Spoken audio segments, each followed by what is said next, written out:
Hello folks, we are back with another, I won't say fun-packed, but semi-exciting update on our Tesla Model 3 BMS controller project. So,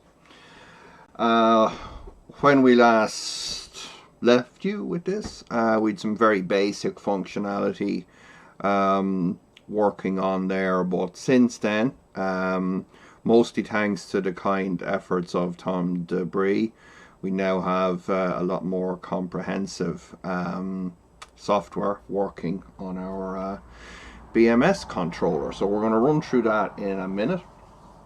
Additionally to that, I've had the kind assistance of one of my patrons who has a complete Model 3 battery pack and has been beta testing some of the various software functions for me. So that's brought us along quite a bit now over the last few weeks. So let's dive straight in here and I will show you where things are currently at. Now, the only battery that I've got here is I've got one module that has 25 cells, and that's set up with one, these are called BMB boards in Tesla parlance, battery management boards. So when you see references to it here on the web interface or in my descriptions, that's what we're talking about. And these guys are normally mounted on the ends of the long Tesla battery packs. So this is hooked up. These are just random 18650 cells. They're there just to provide voltage. We have our serial, or not serial, ISO SPI link going back here over to my desk. Let's get you over here. I'll show you what we've got going on here. Probably makes more sense you seeing this rather than my pretty face. So this is our Model 3 BMS controller. This is still one of the prototypes.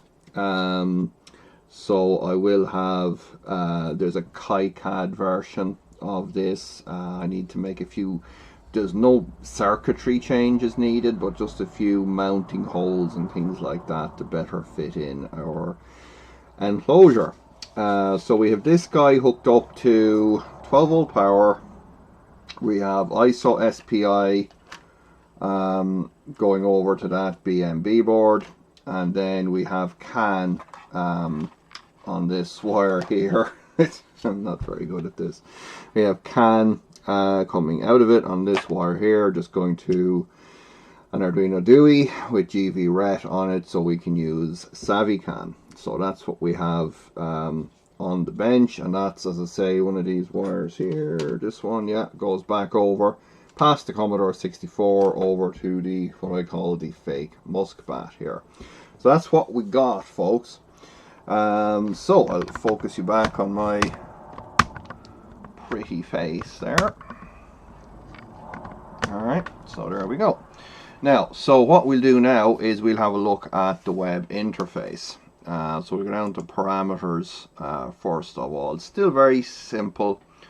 So here we have a few extra parameters and a few now that actually do something muttly. The type here is still only implementing the Model 3 BMBs. The hardware is on the board there to let it do the Model S slaves as well, so hopefully we'll be able to add that at a future date. So the first working, I guess, parameter here is a number of BMBs. This can be between 1 to 4. So at the minute it's set to 1 because we have one BMB board connected. So depending upon how many Model 3 modules that you would have in your string, you've got to set that to between 1 and 4. So it will then properly interrogate the boards and calculate the full pack voltage for whatever you have connected. Balancing at the minute is not implemented. Tom is working hard on that. We've a whole bunch of ISO SPI captures to go through to try to weed out how they actually switch on and off the balancing. So that's going to be a big one for us. I'm not going to say when, but it is definitely going to happen. Nominal capacity isn't implemented yet. That'll be just for the capacity of the pack. Cell V min and cell V max are new parameters here that Tom's put in. They let you set your maximum voltage and your minimum voltage relating to your discharge limits, which we'll get to later. So the sensor is the current sensor, because we can have a current sensor connected to our board. I haven't done that yet. It's just a question of really copying some of the software over from the VCU project to let us use things like ISA shunt, just a simple analog sensor like the LEM Hall effect sensor kind of thing. Also there's some CAN sensors like the LEM cab and things like that, so I can implement that easy enough. Just not done yet. So let's jump down to spot values here.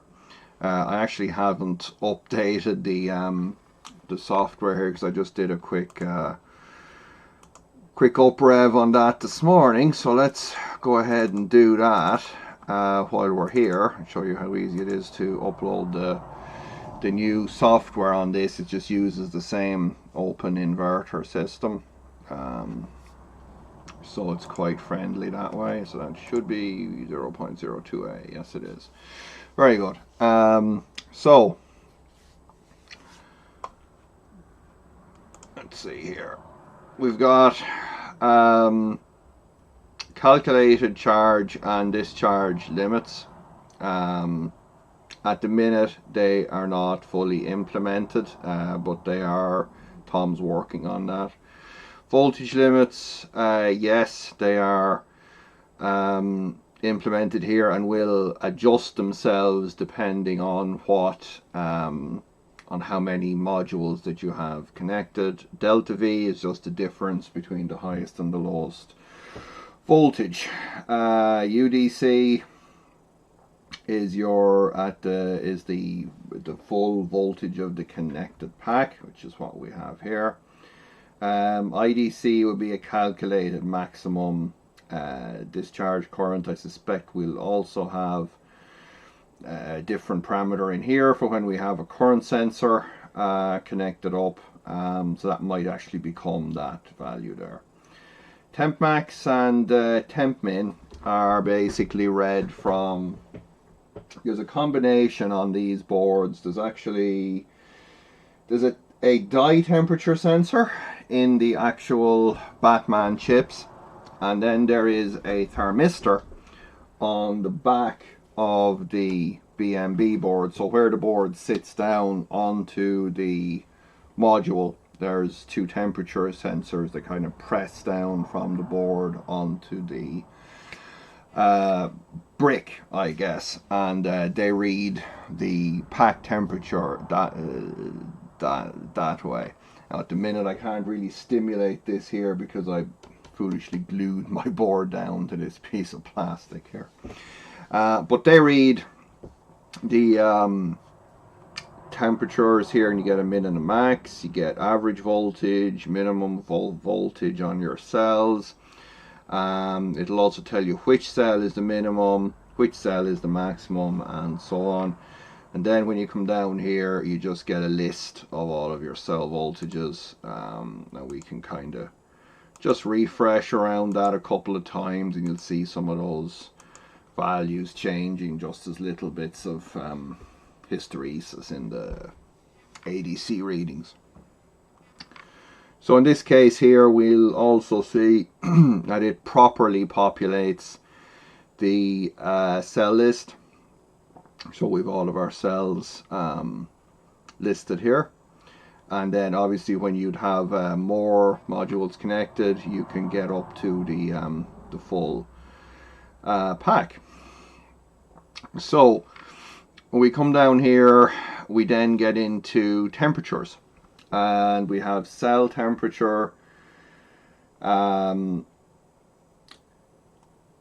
cell temperature values here, as I said, are actually read by these thermistors that are on the back of the board. So I can try to warm that up. If I put my hand on it there, it might cause something to change.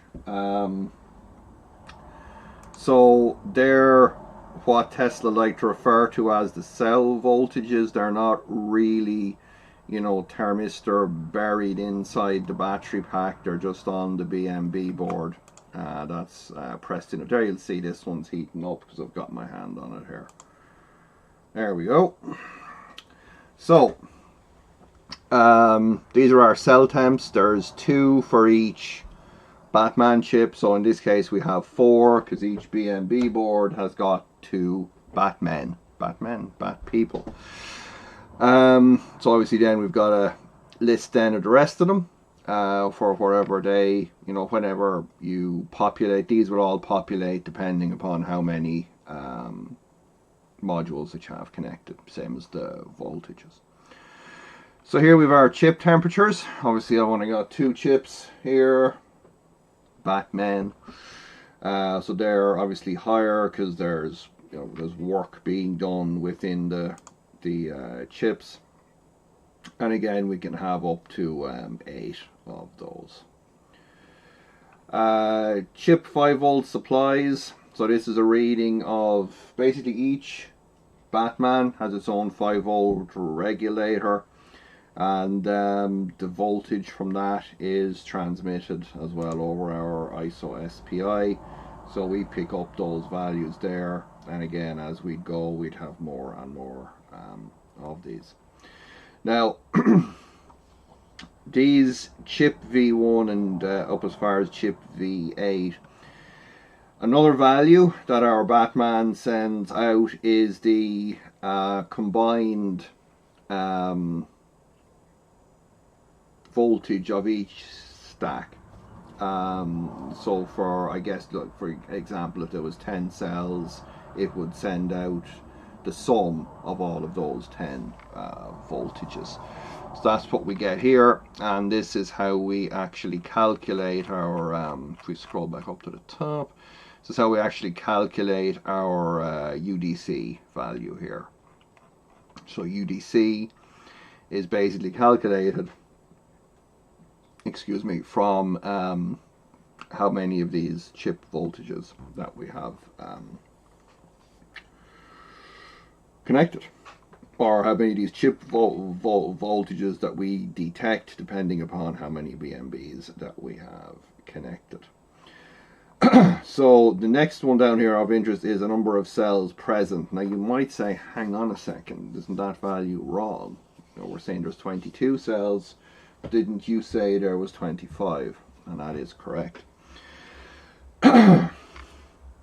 So in the Tesla packs, or at least the ones that I've seen, you have the short and the long ones. And the short ones have less cells than the long ones. So the BMB boards that are designed for the short ones will only report the number of voltages that they're initially set up for, and unfortunately we think that's a fuse setting within the chip. Not sure about that, but it will, interestingly, it'll only report the number of connected cells, but the actual stack voltage, as you can see here, it is transmitting that. So even if it's only monitoring 22 cells, it is aware of the fact that there's more there, and it's reporting that as the full stack voltage there. So which is kind of interesting. But anyway, so these are just some diagnostic stuff, and as we can see here, Tom has done a lot of work with optimizing the state machine in the software, so that it's running much more efficiently now. So we're only using a little over 1% of the runtime of our little STM32 here. So that is software progress, which I have to say I'm quite pleased with. So the CAN data then that is transmitted out is basically Tom's kind of standard, I think it's Victron method of sending out info. So it sends out things like the cell Vmin, Vmax, the charge and discharge limits, currents, you know, all that kind of stuff. And he has also implemented, I believe as well here, some of the open inverter CAN standard. So that's very cool. I don't have a DBC at the minute to decode this. I must get that from Tom. It'll probably make a lot more sense. But that's where things are currently at with our system.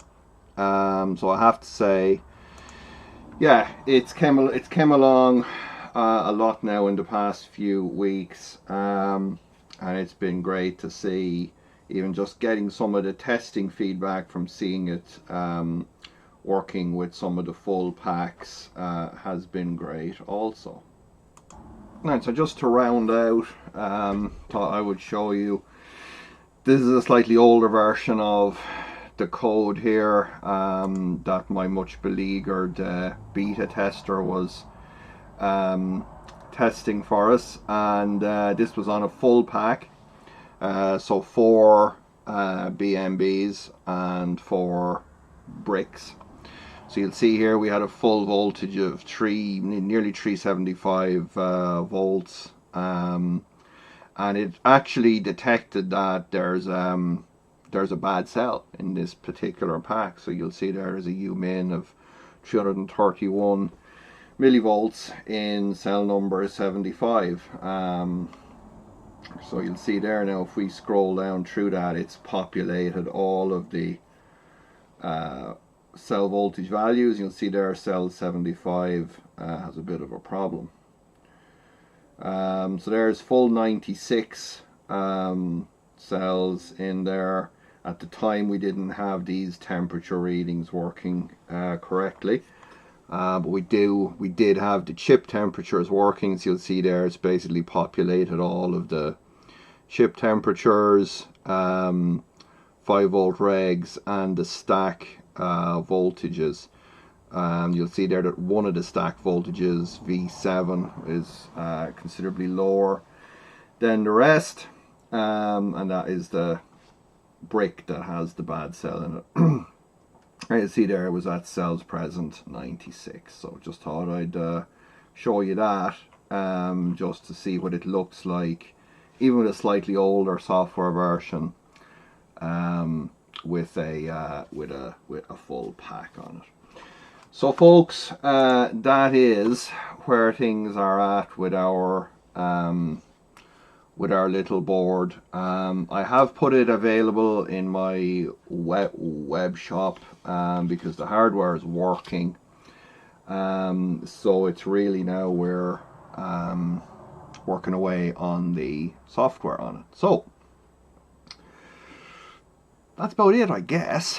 And I know there's been a lot of focus on this, but it's been, as I said in the last video, it's been 3 years in the making. So it's great to finally see this coming about. So thanks again to Tom for jumping in head first into this job and really pulling out a lot of very neat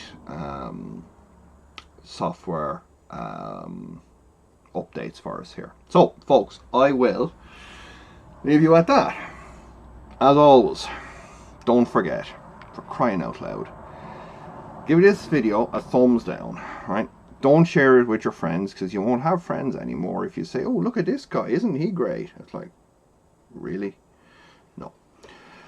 Also, don't bother with the links in the description. Don't buy this board or anything else from my stupid shop, because then I'll just do more of this kind of junk. And that's it, really. I suppose I'm fresh out of things to tell you. Don't watch my videos. Watch funny cat videos. They're more interesting than this. Especially when the cats go on the attack really quickly. They're very funny. So, until next time.